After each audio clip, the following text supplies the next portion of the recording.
que c'est? C'est un homme! Il est mort? Non, capitaine! Il écrit!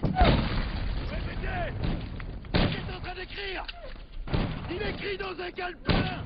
Non, cet homme n'était pas fou.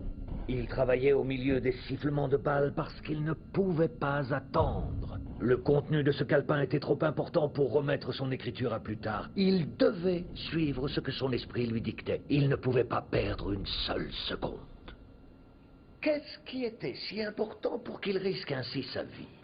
Qu'écrivait-il qui puisse l'empêcher de se lever et de partir en courant comme tout homme l'aurait fait? Le Tractatus Logico-Philosophicus.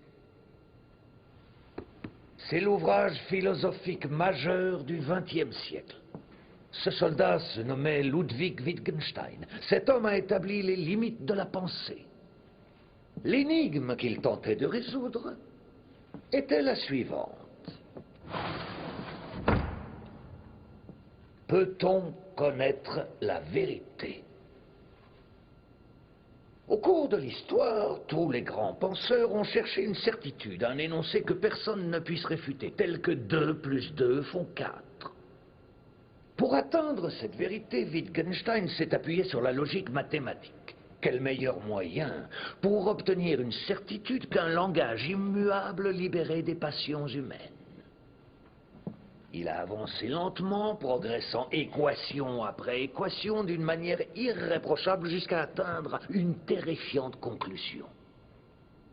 Il n'existe aucune certitude, quelle qu'elle soit, en dehors des mathématiques. Il n'y a aucun moyen de découvrir une quelconque vérité absolue, aucun argument irréfutable qui puisse aider à répondre aux questions de l'humanité. En conséquence, la philosophie est morte. Parce que sur ce dont on ne peut pas parler, il convient de conserver le silence.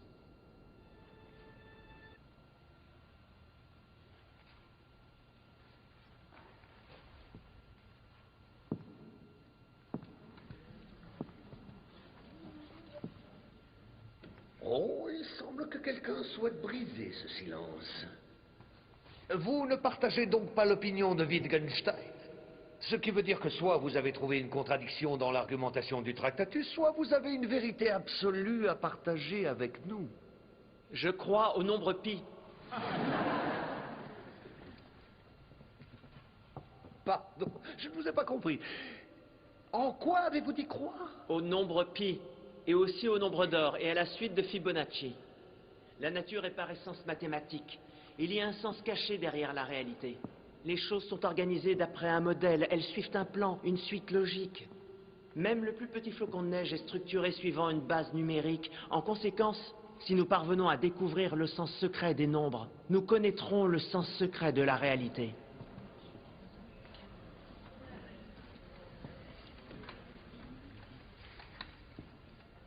Impressionnant. Si je traduis ce charabia dans une langue compréhensible, nous nous trouvons face à une nouvelle défense enthousiaste des mathématiques, où les nombres seraient des concepts préexistants dans la réalité.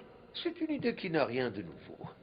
L'être humain étant incapable de réconcilier l'esprit et la matière, il a tendance à attribuer une sorte de matérialité aux idées parce qu'il ne peut admettre que la notion d'abstraction pure n'existe que dans nos esprits. La beauté et l'harmonie d'un flocon de neige. Comme c'est charmant. Le papillon qui bat des ailes et cause un ouragan à l'autre bout du monde. On nous bassine avec ce satané papillon depuis des décennies, mais qui a été capable de prédire un seul ouragan?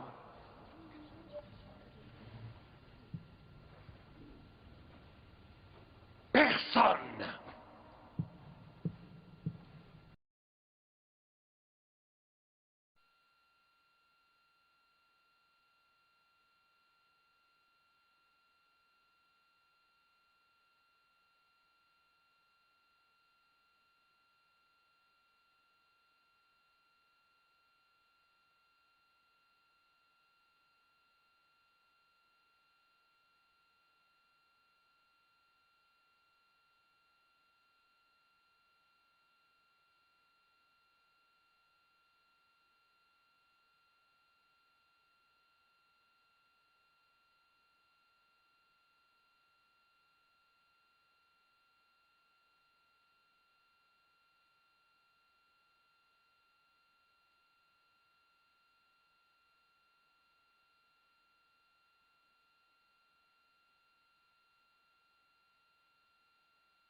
block all the truths of mathematics, a belief he expounded in a radio interview he gave on the future of maths on the 8th of September 1930. Für uns gibt es kein Ignorabimus. In it, he had no doubt that all his 23 problems would soon be solved, and that mathematics would finally be put on unshakable logical foundations. There are absolutely no unsolvable problems, he declared, a belief that's been held by mathematicians since the time of the ancient Greeks. He ended with his clarion call: we must know, we will know. Wir müssen wissen, wir werden wissen. Unfortunately for him, the very day before, in a scientific lecture that was not considered worthy of broadcast, another mathematician would shatter Hilbert's dream and put uncertainty at the heart of mathematics. The man responsible for destroying Hilbert's belief was an Austrian mathematician, Kurt Gödel.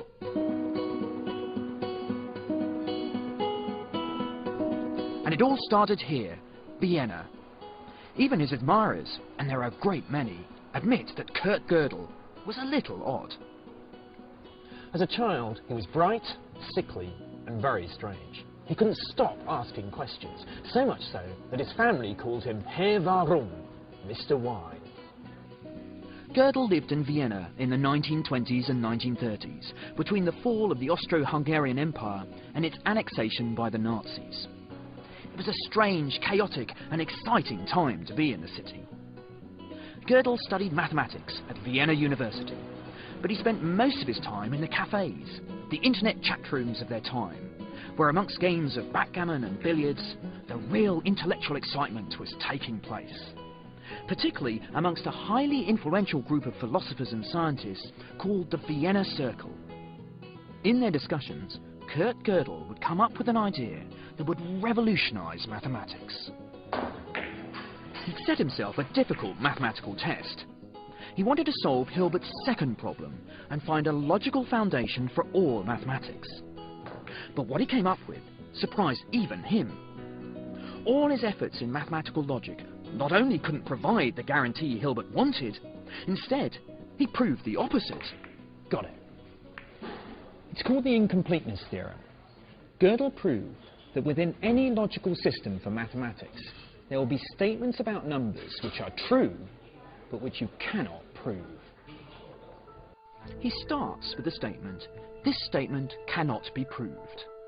This is not a mathematical statement yet, but by using a clever code based on prime numbers, Gödel could change this statement into a pure statement of arithmetic. Now, such statements must either be true or false. Hold on to your logical hats as we explore the possibilities. If the statement is false, that means the statement could be proved, which means it would be true, and that's a contradiction. So that means the statement must be true. In other words, here is a mathematical statement that is true, but can't be proved. Mars. Gödel's proof led to a crisis in mathematics. What if the problem you're working on, the Goldbach conjecture say, or the Riemann hypothesis, would turn out to be true but unprovable? It led to a crisis for Gödel too. In the autumn of 1934, he suffered the first of what became a series of breakdowns and spent time in a sanatorium. He was saved by the